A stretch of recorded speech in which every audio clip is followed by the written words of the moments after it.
Meus irmãos, para a nossa edificação, abramos a palavra de Deus na primeira epístola de Paulo aos Tessalonicenses.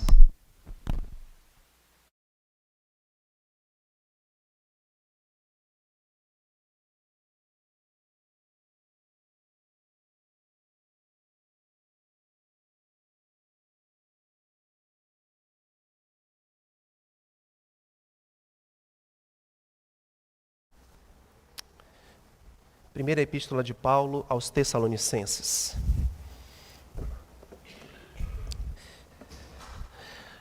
A partir de hoje, meus irmãos, com a graça do nosso Deus, se o Senhor nos permitir, nós iniciaremos uma nova série expositiva em nossa igreja. Nós faremos a exposição, a partir deste domingo, em sequência de toda a primeira carta de Paulo aos Tessalonicenses.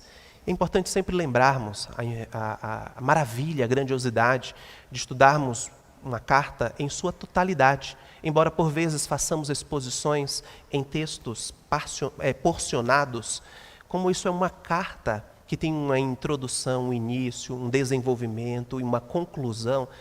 É sempre muito rico quando nós conseguimos entender a plenitude, pelo menos naquilo que nos é possível, né, em sua totalidade, a palavra do nosso Deus. E é por isso então que nós vamos, a partir de hoje, mergulhar a fundo nessa carta pequena, mas que tem tantas instruções preciosas para a nossa vida, como nós verificaremos.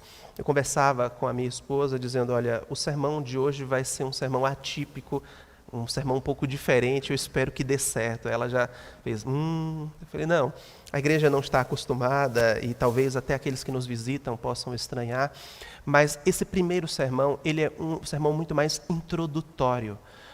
Os irmãos vão observar que nós leremos apenas o primeiro verso do primeiro capítulo.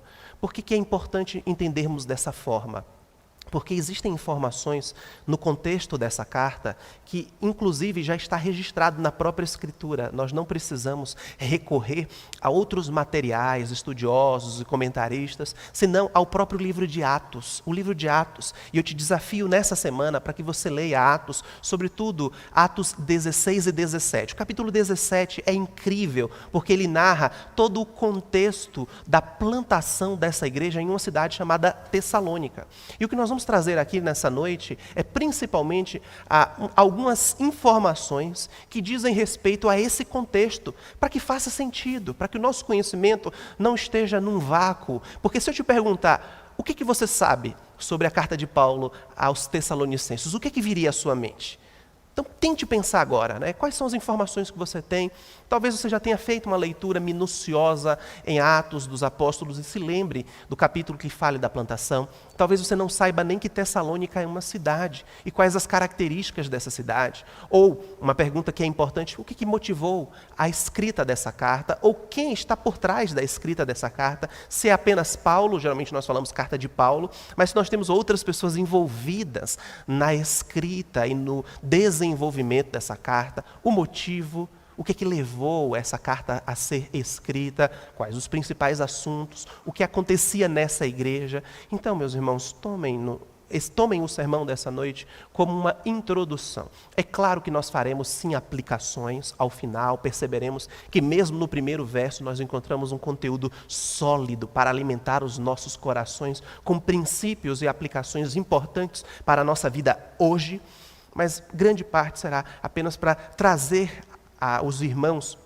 os contextos importantes para entendermos essa missão que nós iniciamos nesse domingo, se Deus assim nos permitir. Então leiamos, meus irmãos, peço que vocês acompanhem a leitura desse texto sagrado da Palavra de Deus que diz assim: Paulo, Silvano e Timóteo, à igreja dos Tessalonicenses, em Deus Pai e no Senhor Jesus Cristo, graça e paz a vós outros. Vamos orar. Pai, nós agradecemos ao Senhor porque o Teu Espírito inspirou homens chamados pelo Senhor para servir ao Senhor, para pregarem o Evangelho do Senhor, para plantarem igrejas mundo afora. E o Senhor preservou esta carta para a nossa edificação neste dia, nesta noite, nesses próximos domingos, onde aprenderemos mais desta porção da Tua santa, inspirada palavra. Ajuda-nos, ó Deus, prepara os nossos corações. Sobretudo neste momento, Deus, dá-nos atenção. Dá-nos, ó Deus, fome e sede de tua palavra, e que estas informações possam fornecer, ó Deus, o fundamento necessário para entendermos as motivações que o Senhor, em seu coração, expressou para a nossa edificação através deste texto. É o que pedimos no nome do Senhor Jesus Cristo. Amém. Meus irmãos, o motivo dessa carta, nós vamos perceber que é completamente justo para a nossa edificação nesses dias.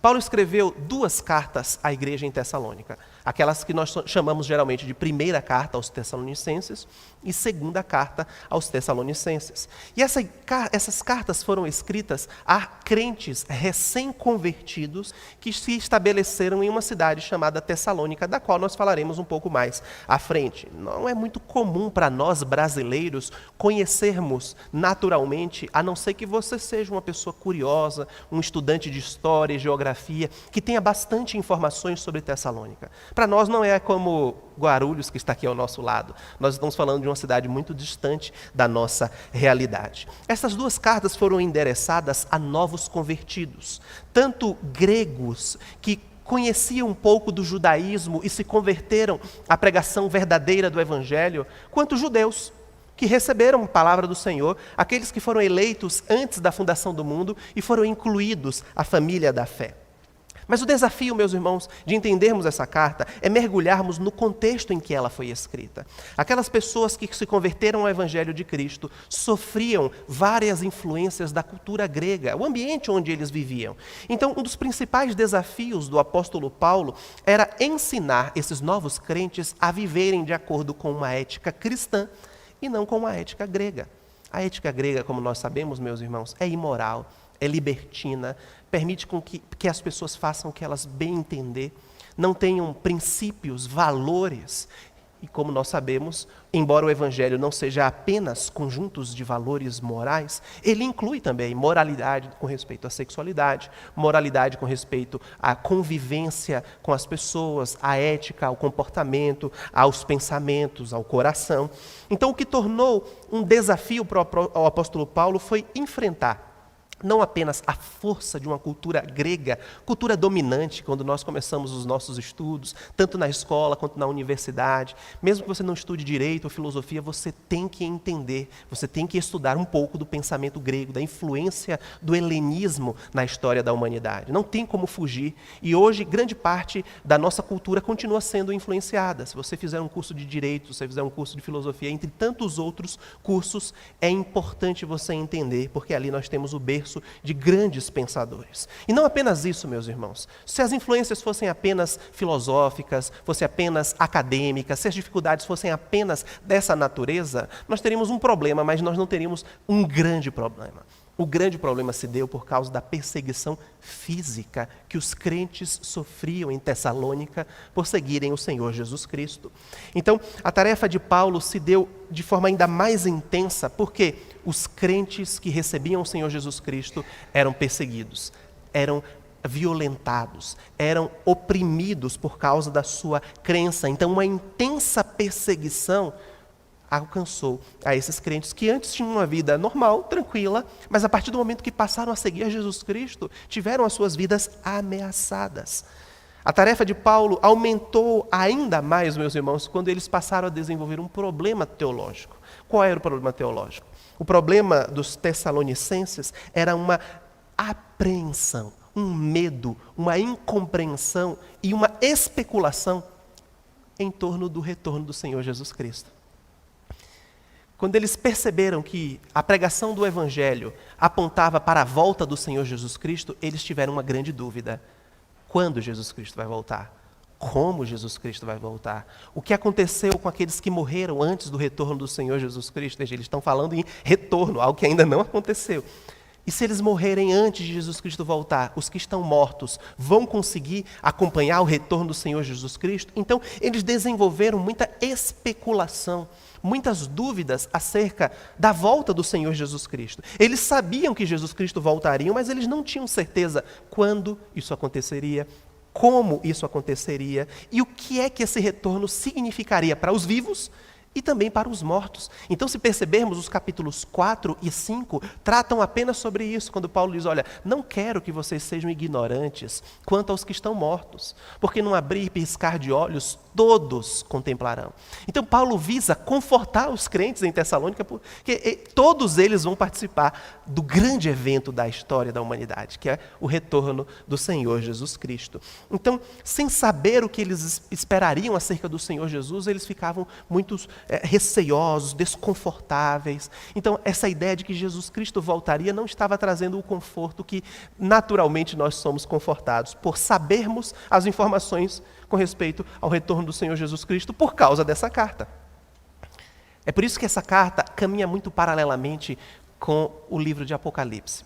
Nós vamos perceber que existem muitos correlativos. Uma complementa a outra. Uma fala da volta do Senhor e do retorno do Senhor Jesus Cristo e a outra endossa essa realidade. E nós então vamos poder, meus irmãos, mergulhar nesse glorioso tema do retorno do Senhor Jesus Cristo mais ao final dessa carta.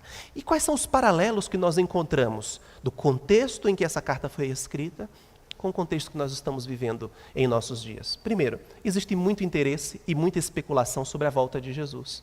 Muito se fala, por exemplo, acerca de um tal de um arrebatamento secreto, onde supostamente as pessoas vão estar fazendo as suas atividades cotidianas e subitamente, essas pessoas somem. Fica apenas a roupa do corpo, o sapato, o óculos, a obturação do dente. Cadê os crentes? Os crentes sumiram, porque supostamente eles foram arrebatados, como se fosse uma espécie de retorno secreto de Cristo, onde ele ficaria escondidinho nas nuvens e levaria os crentes consigo. Veja, talvez você já tenha sido influenciado por esse pensamento, muito difundido em nosso Brasil, por um livro chamado Deixados para Trás, do Tim LaHaye. Isso virou inclusive uma série e um filme, Deixados para Trás. É justamente essa ideia de que alguns crentes serão arrebatados secretamente, os crentes bons, tá? Os crentes corretos, fiéis, aqueles crentes mais ou menos vão ficar aqui mais 7 anos, né, purgando os seus pecados, sofrendo até que Jesus venha e resgate esses que ficaram aqui na terra porque não eram bons crentes. Veja, isso não procede da palavra de Deus. Nós não encontramos na Escritura nada que aponte para esse caminho. Mas esse texto fala de Jesus Cristo descendo das nuvens, vindo arrebatar a sua igreja. E muitos falam que esse arrebatamento é secreto, mas arrebatar significa ajuntar para si. Não tem nada de secreto. Mas nós vamos perceber que esse texto trará verdades importantes para a nossa necessidade hoje, que é saber acerca da volta do Senhor Jesus Cristo, quando muitos falam inverdades, não apontam com fidelidade as informações com respeito ao retorno glorioso do nosso Senhor. Há um segundo correspondente com os nossos dias, meus irmãos. Crentes continuam enfrentando perseguições.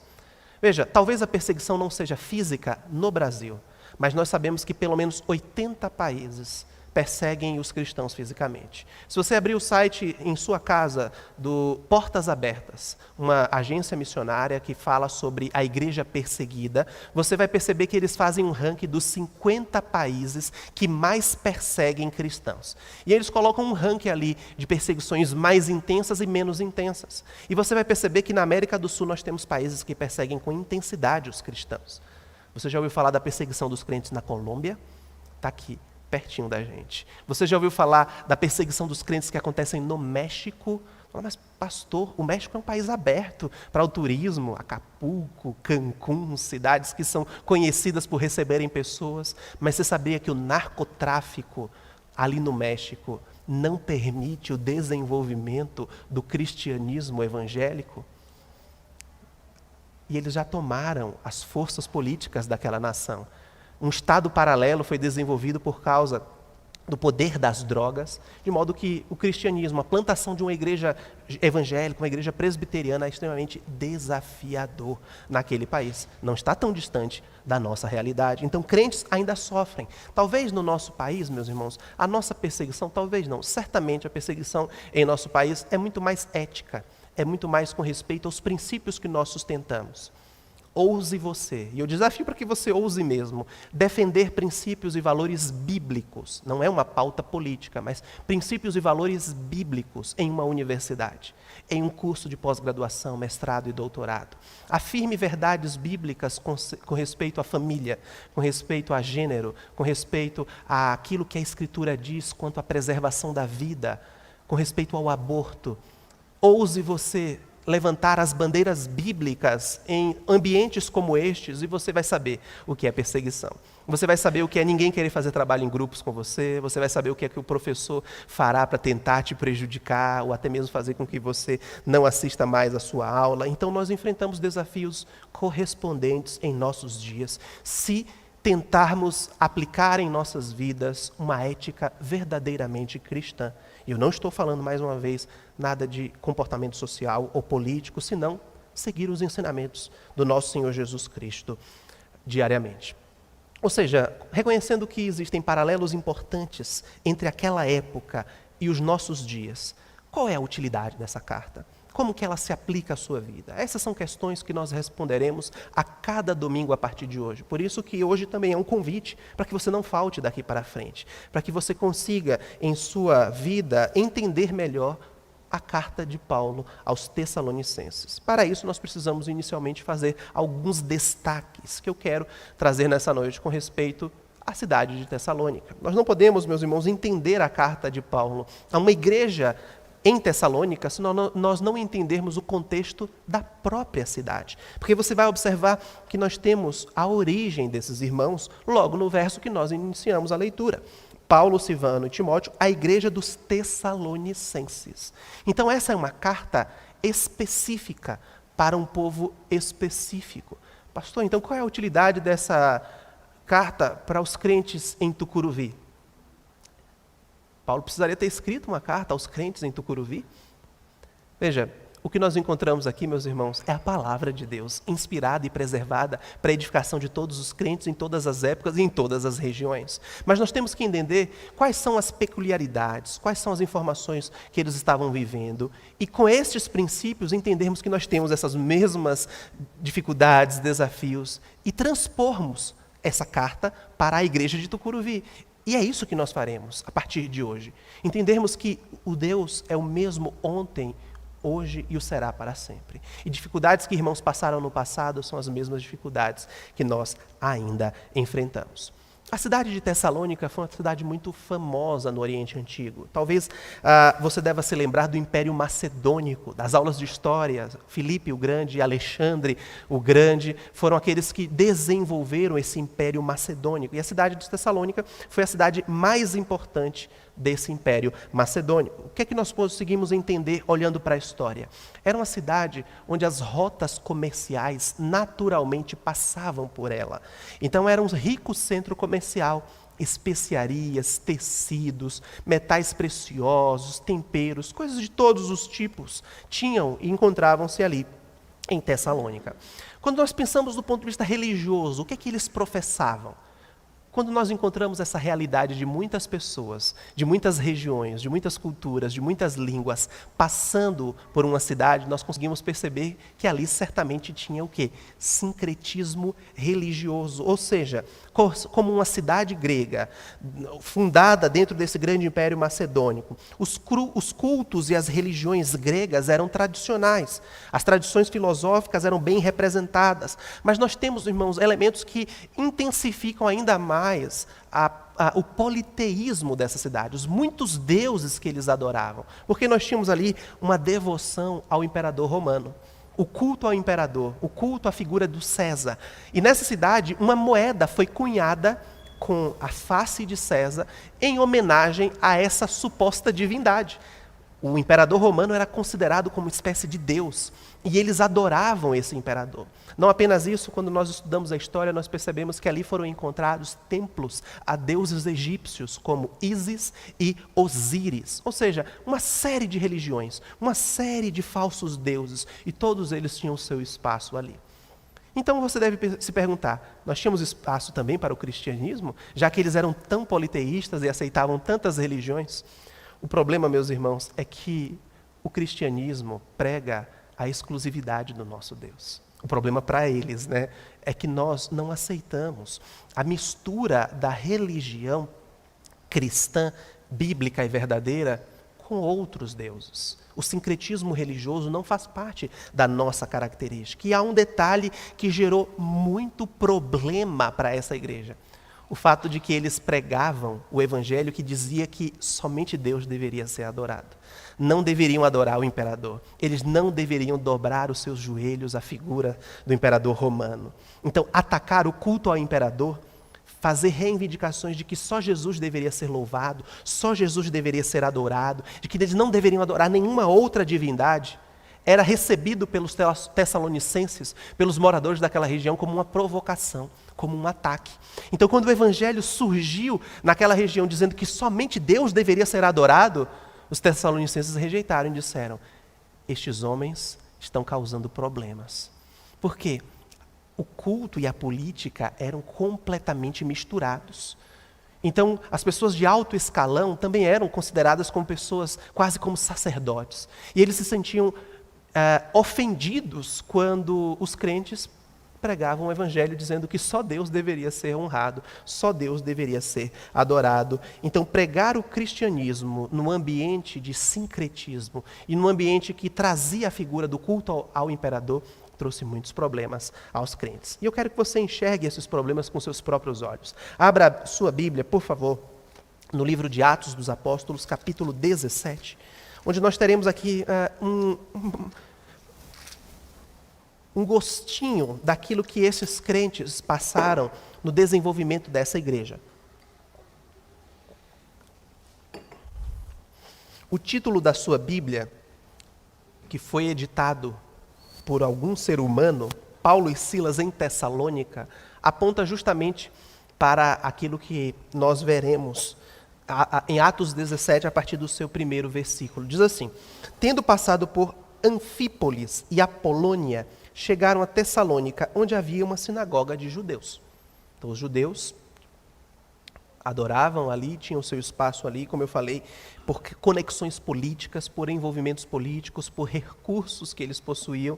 Nós não podemos comparar a igreja incipiente, pobre, perseguida, com a grande religiosidade judaica que já era estabelecida naquele contexto. Então Paulo, segundo o seu costume, foi procurá-los e por 3 sábados arrasou com eles acerca das Escrituras. E o que Paulo pregou? Veja o verso 3. Expondo e demonstrando ter sido necessário que Cristo padecesse e ressurgisse dentre os mortos. E este, dizia ele, é o Cristo, Jesus, que eu vos anuncio. Então o que Paulo fez? Pregou o evangelho por 3 sábados na sinagoga em Tessalônica. Qual foi o resultado? Verso 4. Alguns deles foram persuadidos e unidos a Paulo e Silas. Grave bem esse nome, Paulo e Silas. Bem como numerosa multidão de gregos piedosos e muitas distintas mulheres. Então veja, numerosa multidão de gregos. Alguns judeus, numerosa multidão de gregos e mulheres distintas. Muitas mulheres distintas. Então, 3 classes de pessoas. Os da própria Tessalônica, alguns judeus e mulheres distintas. Distintas no sentido social. Certamente mulheres cujos maridos ocupavam cargos políticos e tinham condições econômicas. Por isso, a classificação de mulheres distintas. E isso traz um problema para eles.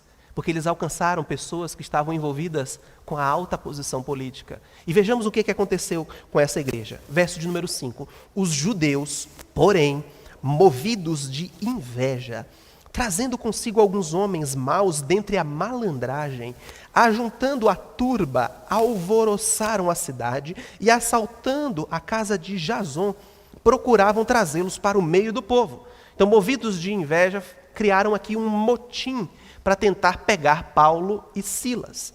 Porém, não encontrando Paulo e Silas, arrastaram Jason e alguns irmãos perante as autoridades, clamando: estes que têm transtornado o mundo chegaram aqui. Como que os cristãos são classificados pelos tessalonicenses, pelos cidadãos de Tessalônica? Os que estão transtornando o mundo. Que classificação, meus irmãos. E não é que é verdade mesmo? Porque o evangelho é para transtornar o mundo. Transtornar no sentido positivo da palavra, de trazer as pessoas à luz, de revolucionar, não no sentido político, não no sentido social, mas no sentido espiritual, de fazer com que as pessoas vivam uma contracultura, uma ética totalmente diferente, estabelecida pelo Senhor Jesus Cristo. Isso transtorna mesmo, isso muda, isso faz com que as pessoas sejam completamente modificadas. Porém, a classificação deles foi no sentido da tranquilidade. Eles estão transtornando a nossa cidade. Os quais, meus irmãos, o que aconteceu? Os quais Jasão hospedou. Todos estes procedem contra os decretos de César, afirmando ser Jesus outro rei. Qual foi o motivo pelos quais eles perseguiram os cristãos? Porque os cristãos não adoravam a César. E diziam, olha, vocês não podem adorar César, vocês não podem adorar político, vocês não podem dobrar-se diante de algum político, seja ele quem for. Em outras palavras, é isso que esses crentes estão dizendo. Não se curvem a César. E o que é que os judeus fizeram? Eles estão criando uma revolução política. Eles estão atacando César. Eles estão dizendo que os crentes não podem adorar o imperador romano. Então, o que aconteceu, meus irmãos? Eles levantaram questões políticas contra os cristãos, como se eles estivessem procedendo contra a lei. Tanto a multidão como as autoridades, verso 8, ficaram agitadas ao ouvirem estas palavras. Contudo, soltaram Jasão e os mais após terem recebido deles a fiança estipulada. O resultado, então, é que os próprios irmãos disseram para Paulo e Silas, olha, vão embora daqui, vão continuar o trabalho de vocês. Eles não foram expulsos, eles foram conduzidos, verso 10. E logo durante a noite os irmãos enviaram Paulo e Silas para Bereia. Ali chegados, dirigiram-se à sinagoga dos judeus. Olha que o verso 11 diz, ora, estes de Bereia eram mais nobres que os de Tessalônica, pois receberam a palavra com toda a avidez, examinando as escrituras todos os dias para ver se as coisas eram de fato assim. Geralmente nós lembramos de Atos 17 dos crentes em Bereia. Falamos, eles eram ávidos para receber a palavra de Deus e conferiam para ver se a palavra de fato era assim. E nós nos esquecemos que antes de chegar em Bereia, eles passaram por Tessalônica e sofreram graves opressões ali. O que é que nós podemos, meus irmãos, entender acerca dessa realidade? Depois que eles deixaram essa cidade, partiram repentinamente para outra cidade, como Bereia, e continuaram em sua viagem missionária, isso trouxe um impacto àquela igreja. Eles estavam sem líderes, eles estavam sem condução, passaram por alguns tipos de perseguição e sofrimento, e precisavam ter a fé deles abastecidas e alimentadas. E é nesse contexto, então, que Paulo, Timóteo e Silvano, mais conhecido como Silas, porque essa é uma transliteração do nome de Silas, porque quando você lê lá em Tessalonicenses, vai Paulo, Silvano e Timóteo. Paulo eu conheço, Timóteo também. Mas quem é esse Silvano? Você já ouviu falar de Silvano? Silvano é Silas, é o mesmo Silas que foi companheiro de Paulo, só que essa é uma transliteração do nome de Silas para uma outra língua. Então você sabe quem é Silvano. É esse que foi narrado em Atos 17 como companheiro de Paulo em Tessalônica, porque de fato ele esteve lá. Então por isso, uma carta foi escrita a esses crentes. Na verdade, 2 cartas foram escritas a esses crentes. Depois de todos esses eventos, quis Deus inspirar o apóstolo Paulo a escrever 2 cartas para exortar, para confortar, para consolar, para alimentar esses crentes que estavam querendo desenvolver a vida espiritual, mas sofrendo tamanhas perseguições, sofrimentos e opressões. Então, por isso que essas informações são importantes, para você entender o contexto em que essa carta foi escrita. Depois de tudo que eles passaram, Paulo, inspirado pelo Espírito Santo, envia essas 2 cartas com temas importantes para a edificação dessa igreja e para a edificação de vocês, Igreja de Cristo, nesses domingos que nós veremos. E quanto ao primeiro verso que nós lemos, como que nós podemos entender o seu significado? Veja, mesmo em um verso, meus irmãos, nós temos uma riqueza muito grande de informações. Primeiro, nós vamos destacar esse primeiro verso em 4 elementos. Nós temos aqui os remetentes, nós temos aqui os destinatários, nós temos o meio em que essa carta foi escrita e o desejo pela qual essa carta foi escrita. Rapidamente, quem são os remetentes? O texto deixa muito claro, Paulo, Timóteo e Silas, ou Silvano, que são as mesmas pessoas. Quem são estes homens? Você sabe, como um leitor da Escritura, como um crente, que são servos de Deus, que têm trabalhado para a expansão do reino, que têm pregado o Evangelho a custo das suas próprias vidas. A própria paz deles estava em jogo quando eles começaram a sair pelo mundo pregando o Evangelho, plantando igrejas. São estes os remetentes desta carta. Segundo, quem são os destinatários? A igreja de Tessalônica. Já falamos da cidade, e essa igreja, como nós vimos, passou por grandes tribulações, e foram estes que receberam a carta destes irmãos. O meio em que essa carta foi escrita. Como assim o meio? Veja como o texto diz. Paulo, Silvano e Timóteo, a igreja dos Tessalonicenses Veja bem, essa é a expressão, meus irmãos, que começa a brotar nesse texto, que mostra justamente o propósito de uma igreja, a finalidade de uma igreja, em Deus Pai e em Jesus Cristo, né? Em Deus Pai e no Senhor Jesus Cristo. Nós cremos claramente, meus irmãos, que esta informação curta, porém muito profunda, aponta para essa nova vida que é estabelecida em Cristo Jesus. Essa igreja que foi reunida em Deus, também é a igreja mantida pelo Senhor Jesus Cristo. Note como isso indica a unidade da igreja. Paulo escreve em Deus. Paulo escreve qual meio? A união que ele tem com o Senhor, a comunhão que ele tem com o Senhor. E a comunhão que ele tem com o Senhor é tão grande que ele sente a necessidade de outros irmãos. Ele busca atender a necessidade de crentes que estão lá em Tessalônica. E aí a gente começa a perceber as aplicações que esse texto traz para as nossas vidas. Quando nós nos tratamos de fato, não apenas de boca, como irmãos, nós percebemos que nós estamos comprometidos uns com os outros. Nós temos um só Deus, um só Pai.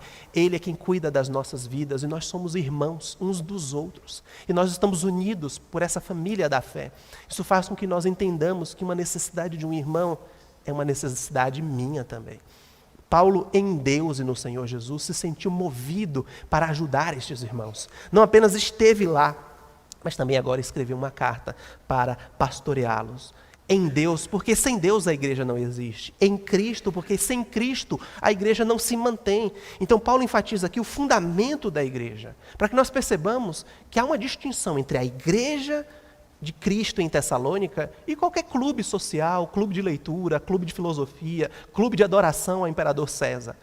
Eles não pertencem a Deus, eles não são mantidos por Deus. Mas essa igreja, em Deus e no Senhor Jesus Cristo, ela foi unida e ela vai ser preservada pelo poder desse mesmo Deus. Então nós encontramos, em terceiro lugar, o meio pelo qual essa carta foi escrita, e o meio é o nosso Deus. E por fim nós encontramos o desejo. Qual é o desejo que Paulo expressa a esses irmãos? O que Paulo poderia desejar para uma igreja que tem passado por tribulação? Para uma igreja que em sua plantação tem sido perseguida pelos judeus, pelos políticos, pelo próprio Império Romano. Para estes irmãos que vivem amedrontados, porque a cada dia poderiam sofrer algum tipo de perseguição nova, algum tipo de revés em sua vida. Imagina a falta de tranquilidade que esses irmãos deveriam viver. A insegurança que eles deveriam sair nas ruas. O que desejar para pessoas que vivem essa realidade? Graça e paz. E é isso que Paulo deseja, veja bem.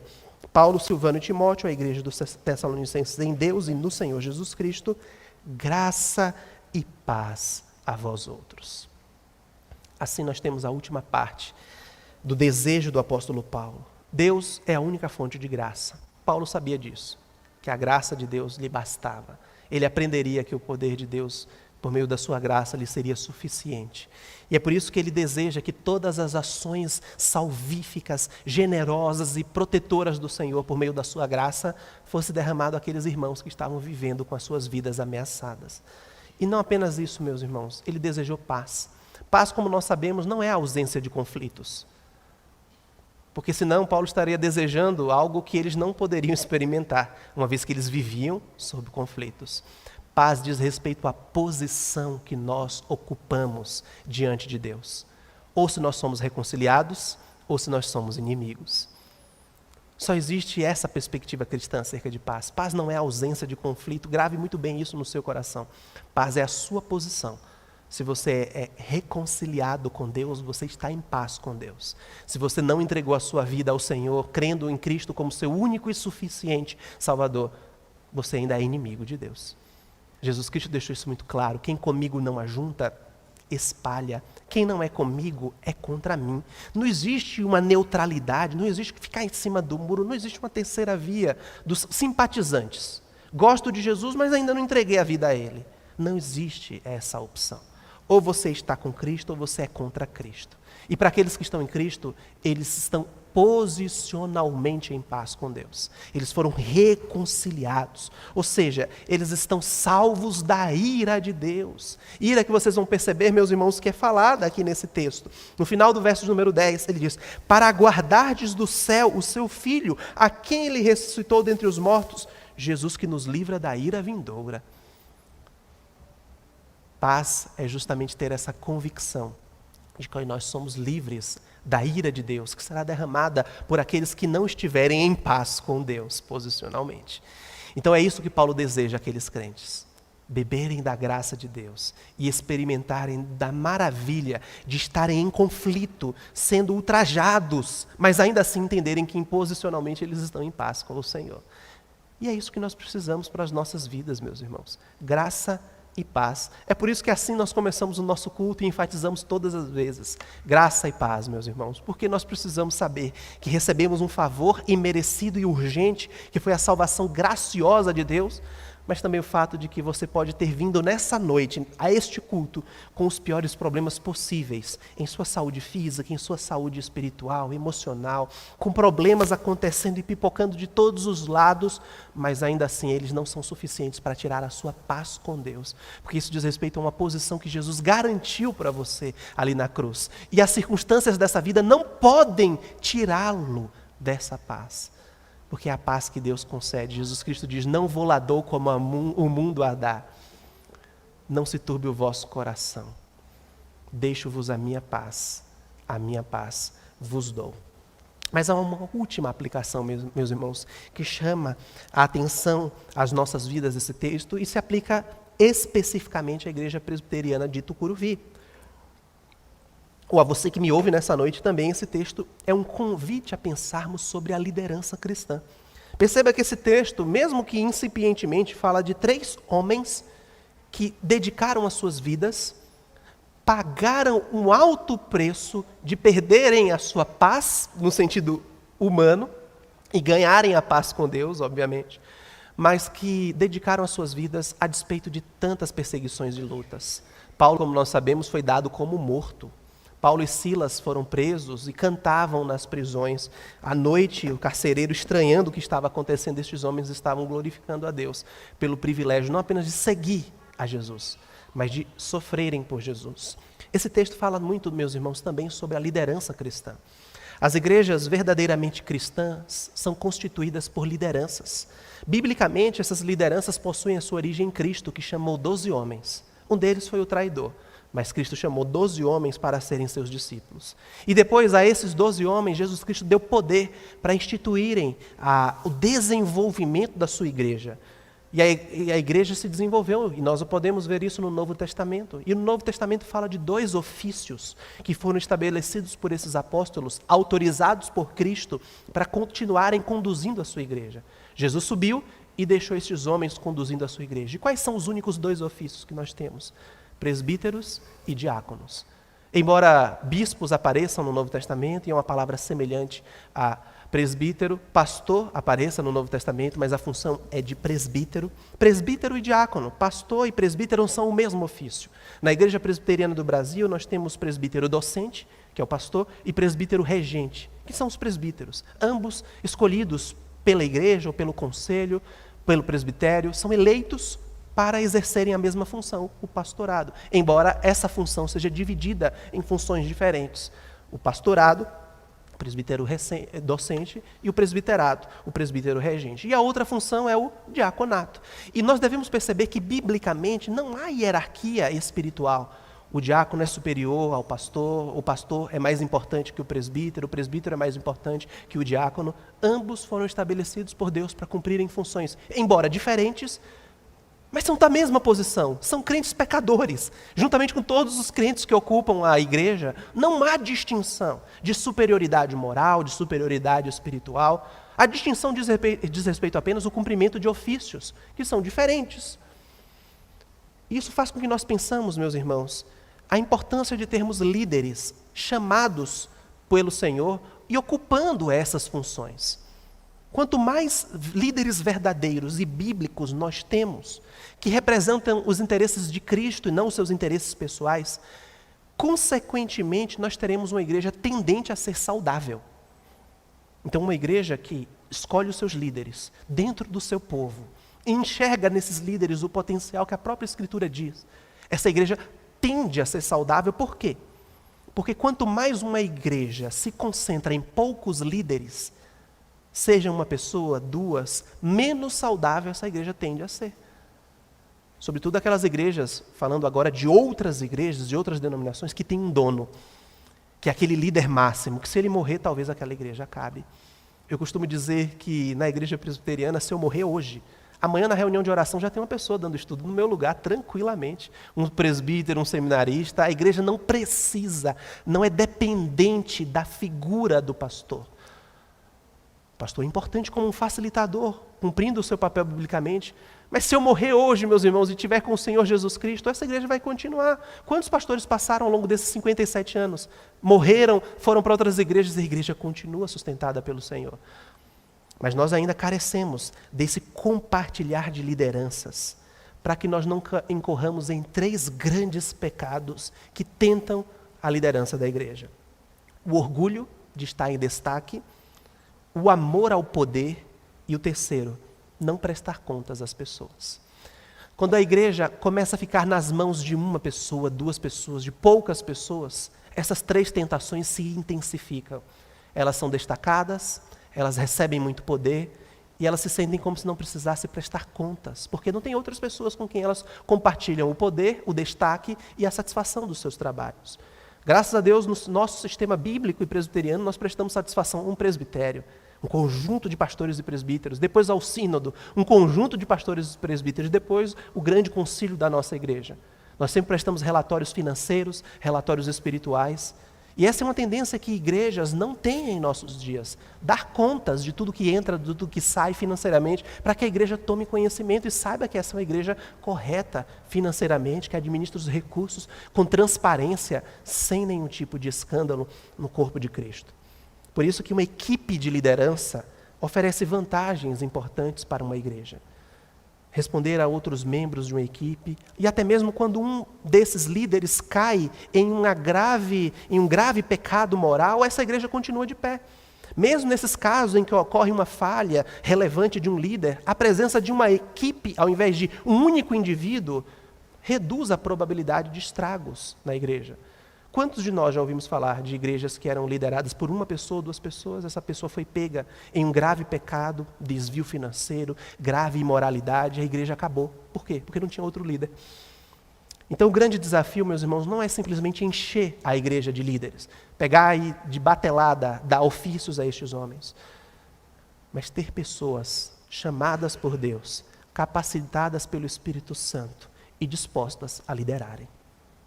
De um lado, é muito cômodo ser membro de uma igreja, mesmo com seus muitos defeitos, mas que seja organizada, saudável, bíblica, fiel, pela graça de Deus tão somente, e não estar envolvido com a liderança. Você vir para a igreja e saber que tudo vai funcionar e você não precisar gastar um recurso sequer com isso. É muito cômodo, meus irmãos, se apresentar à igreja, receber todos os benefícios de uma igreja com todos os defeitos, mas você não está envolvido com aquilo, nem que seja em oração, e ver que tudo funciona com defeitos, com problemas muitas vezes, mas funciona biblicamente, funciona fielmente, mas você está aqui, sem se envolver, muitas vezes reclamando, resmungando, mas não coloca a sua vida à disposição para o desenvolvimento, para o crescimento, para o fortalecimento dessa igreja. Então nós precisamos, meus irmãos, de homens. Texto como esse grita a necessidade de Paulos, Timóteos e Silvanos. Nós entendemos também o papel das mulheres. Nós não podemos desconsiderar como a Escritura trata a importância e dons espirituais que o Senhor concedeu. E Deus muito tem nos abençoado na vida da nossa igreja com os trabalhos femininos, com o desenvolvimento de professoras, de irmãs que servem ao Senhor. Quer conhecer um pouquinho disso? Venha na terça-feira aqui de tarde. A organização do trabalho que as irmãs fazem da oficina Dorcas, na pregação do Evangelho, no aconselhamento, na orientação, no amor a vidas que não conhecem ao Senhor Jesus Cristo. Deus muito tem nos abençoado com isso. Mas os irmãos devem perceber que, particularmente, a nossa igreja tem precisado de uma nova liderança. Nós precisamos de presbíteros, nós precisamos de diáconos, nós precisamos de pastores. Nós precisamos de adolescentes que cresçam dizendo, eu quero ser pastor. Que digam, eu tenho o chamado, e a igreja verifique esse chamado. Nós precisamos enviar jovens para o seminário presbiteriano JMC, meus irmãos. Nós precisamos levar candidatos ao presbitério Centro-Norte Paulistano. Entregar para que vidas sejam entregues ao Senhor Jesus Cristo para cumprir o chamado. Nós precisamos de missionários que digam, eu quero fazer o IBEL, o Instituto Bíblico para Preparação Missionária. Eu quero fazer o curso da APMT. E para isso, para fazer o IBEL, para a APMT, homens e mulheres são chamados para fazê-los. Eu quero me envolver com capelania hospitalar, pastor. Eu quero me envolver com trabalhos urbanos. A igreja precisa de pessoas que dediquem as suas vidas e que sejam reconhecidas para a glória do nosso Deus como líderes que foram levantados pelo próprio Senhor, cada um em sua área. Nem todo mundo vai ser pastor, nem todo mundo vai ser presbítero, nem todo mundo vai ser diácono, nem todo mundo vai ser professor. Ele mesmo concedeu dons espirituais. A medida da sua graça é a proporção de cada um, mas todos nós temos. Você, como homem que me ouve nessa noite, precisa perguntar no seu coração, por que eu não sou um líder dessa igreja? Não, meus irmãos, não é por orgulho, não é por vaidade, não é por desejo de ascensão. Como nós falamos, isso não deve fazer parte de um coração de um servo do Senhor Jesus Cristo, que diz que nesse mundo nós viemos para servir e não para sermos servidos, mas para justamente nós cumprirmos com o propósito que esse texto nos apresenta. Se a igreja de Tessalônica existiu, foi porque Deus enviou Paulo, Silas e Timóteo, que entregaram as suas vidas, sofreram opressões terríveis. E se essa igreja de Tucuruvi existe, é porque Deus levantou muitos homens e mulheres no seu passado, homens no exercício do oficialato, para que nós tivéssemos 57 anos dessa igreja. E para que, para a glória de Deus, essa igreja permaneça nesse bairro, o Senhor precisa levantar pastor, presbítero, diácono e novos líderes. E talvez essa pessoa esteja você. E você não tenha parado para pensar na importância de dedicar a sua vida para a continuidade e expansão do reino de Deus. Esse texto é um desafio a todos nós, para pensarmos na nossa posição como chamados do Senhor Jesus Cristo no serviço ao Senhor. Nós precisamos dedicar as nossas vidas para o crescimento do reino de Deus e para a glória do nosso Senhor.